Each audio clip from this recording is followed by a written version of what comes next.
So I was watching this video, well, it's actually a channel. They got like, I don't know, 7 videos maybe so far. And their channel name is Two Rebels Off Grid. I wanted to make sure I said that before I forget their names and can't say it again. So Two Rebels Off Grid. I'm going to put a link to their video down below and on the box on the screen next to my face at the end of this video.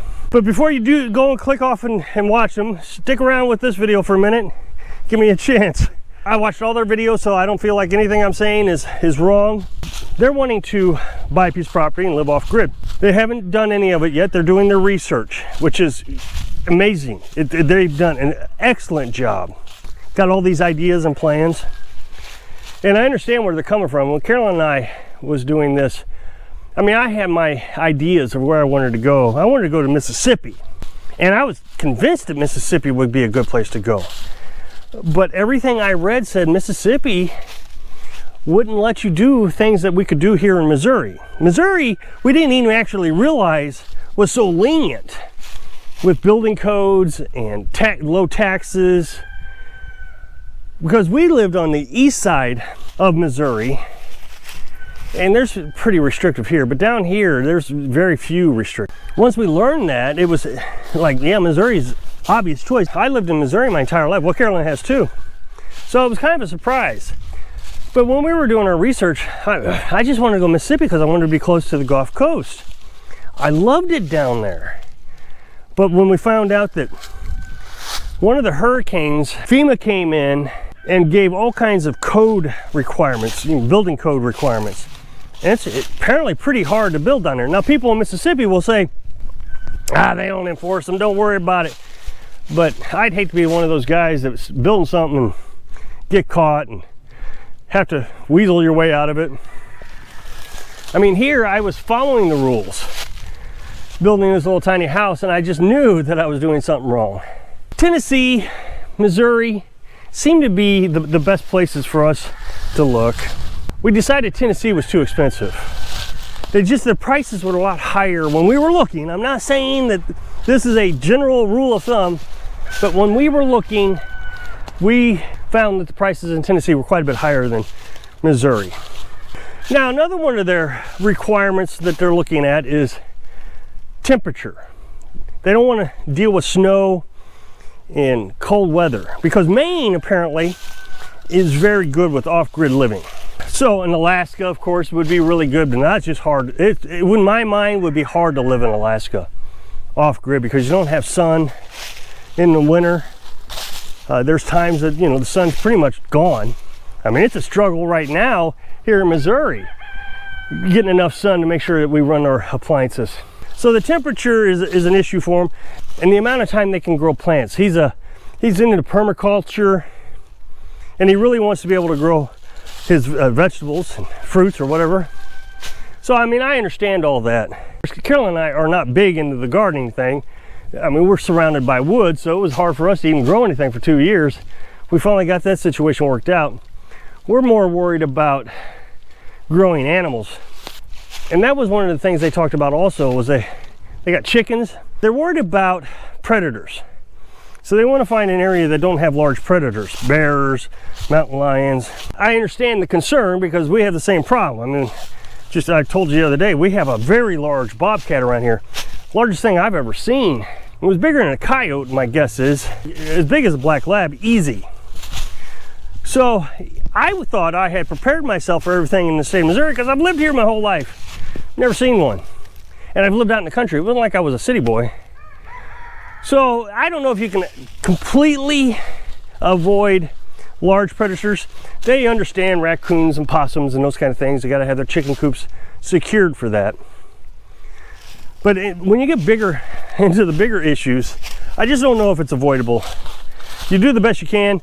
You read as much as you can, and I think that's the best thing to do, and at least in our situation, is as situations arise, we just fix them. And the other thing you have to remember, and I said this I think in yesterday's video, if you're dedicated to the off-grid life, like Carolyn and I, you'll always be home. So having predators isn't a huge issue if your livestock is close to your house. Now our pigs are going to be down here a ways, And I am worried about that bobcat getting a hold of those pigs while they're still piglets, little small things. As they get bigger, obviously the pigs are not going to have a problem dealing with that bobcat. You know, pigs can be pretty dangerous in themselves. So what we'll do is we'll put a little fence over, like a chicken wire, over the run until they get big enough that they can fend for themselves against that bobcat.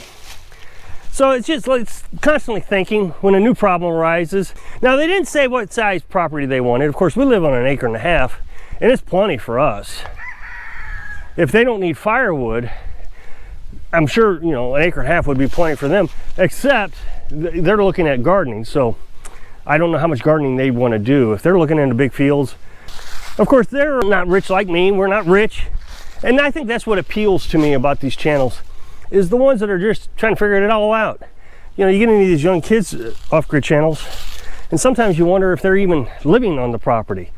You know, they make so much money off YouTube that I'm sure they don't live there.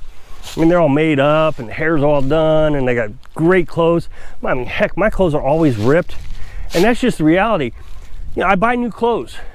I do, regularly. And within 10 minutes, I've got them ripped and tore up and stained. It's just the reality. So I don't know how these young kids keep from doing that to their clothes. Now, of course, you know, the thumbnails on these videos, they got a half-naked female on there out there grabbing firewood in the wintertime. I mean, what sense is that? I don't make any sense. This couple, although they didn't say their age, they made it quite clear they're the same age as me and Carolyn. And I'm 50, she's 60.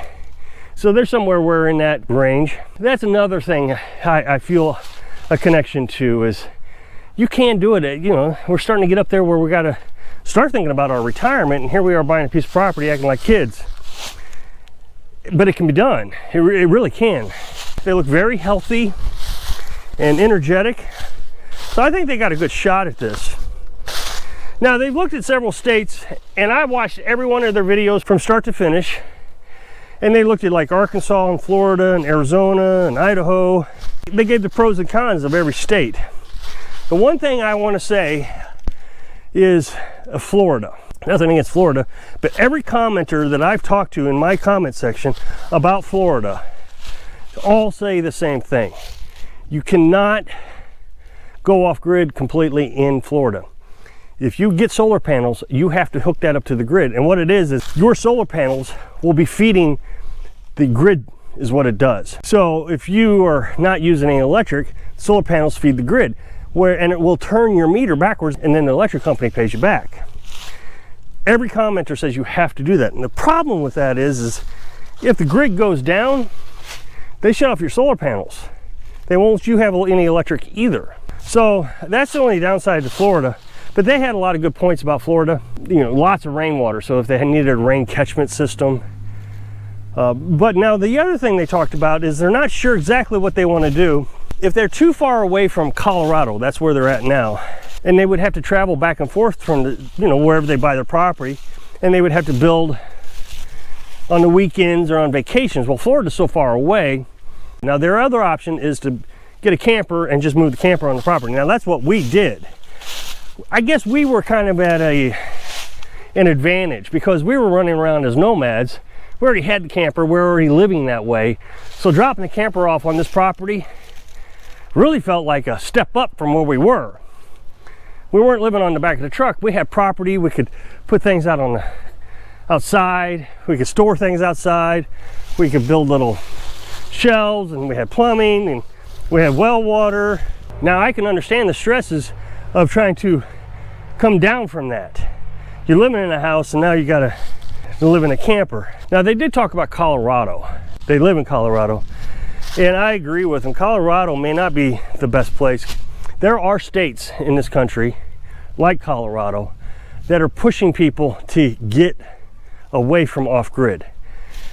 Colorado, maybe let's use Oregon. I think it's Oregon. Let's just, because I know Oregon, I'm pretty sure Oregon won't let you collect rainwater because they consider the water public service, public utility. So that means the water is for everybody. California, same way. So if you collect it, you're taking it from people downstream. You can't do that. So even rainwater, the stuff that falls on your roof, is not yours according to some of these states. Now, I think if I heard them correctly, Colorado just changed the law so you could collect rainwater, but they just changed the law. But then they were talking about how Colorado appears to be forcing folks to hook to the grid, buying utility poles if you're out in the country, because they want you to live in the cities. Colorado does.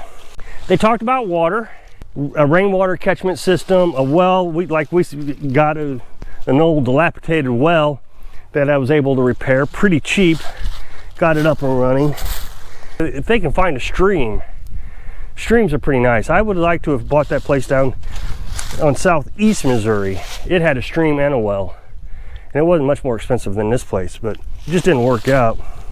Now, depending on where you go, like in Arizona, they talked about Arizona. I would be concerned about water in Arizona. It doesn't rain too terribly much in Arizona. I've never been in the area they were talking about, but it just doesn't rain that much, so rain catchment's out. And if you want a well, my understanding, it's really expensive to dig a well in Arizona. But again, like I said, they're doing their research. I'm sure they're aware of all of this. The one thing I would like to caution anybody, including this couple, is don't freeze yourself with what is called analysis paralysis. Overthink it too much. And Carolyn and I started to do that. I really wanted Mississippi, and to the point where I was like, well, if we can't have Mississippi, I just don't want to do it. And I realized I was freezing myself out of a dream. So I hope you'll check it out. I'll put a link right here on the box. Go ahead and give that a click and go check them out. So I hope I can inspire you to follow these folks' dream. Thanks for watching.